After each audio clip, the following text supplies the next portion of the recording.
இன்றைக்கி பார்த்தீங்கன்னா எங்கள் பவனுக்கு வந்து சேஃப்டி கேட் வாங்கியிருக்கோம். பிகாஸ் எங்கள் பால்கனி வந்து ரொம்ப பெருசு. அதில் பாதி பால்கனி வந்து ரூஃப் இருக்காது. ஸோ மீதி பாதி பால்கனிக்கு தான் ரூஃப் இருக்கும். ரூஃப் இல்லாத சைடில் வந்து நிறைய பேர் வந்து சிகரெட் பட்டு, பிஜனோட பூப்பு, ஃபெதர் அந்த மாதிரி நிறையா இருக்கும் அழுக்கெல்லாம்.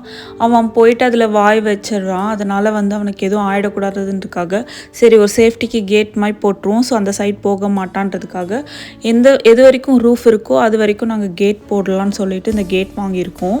இதை பற்றி நாங்கள் அப்பார்ட்மெண்ட்டில் வந்து கம்ப்ளைண்ட் பண்ணியிருந்தோம். இந்த மாதிரி எல்லோரும் சிகரெட் பட் வந்து அப்படியே கீழே போடுறாங்க, இது வந்து அன்ஹைஜீனிக்காக இருக்குது எங்களுக்கு அப்படி சொல்லிட்டு அவங்களும் நிறைய ஸ்டெப் எடுத்து பார்த்தாங்க.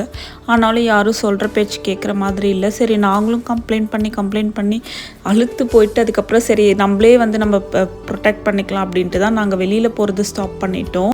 ஸோ அந்தளவுக்கு நாங்கள் பால்கனி யூஸ் பண்ணவே மாட்டோம். பவன் வந்ததுக்கப்புறம் அவனுக்கான ஒரு ஸ்பேஸ் வேணுன்றதுக்காக தான் பால்கனி கொஞ்சம் அப்பப்போ நான் க்ளீன் பண்ணிகிட்ருப்பேன்.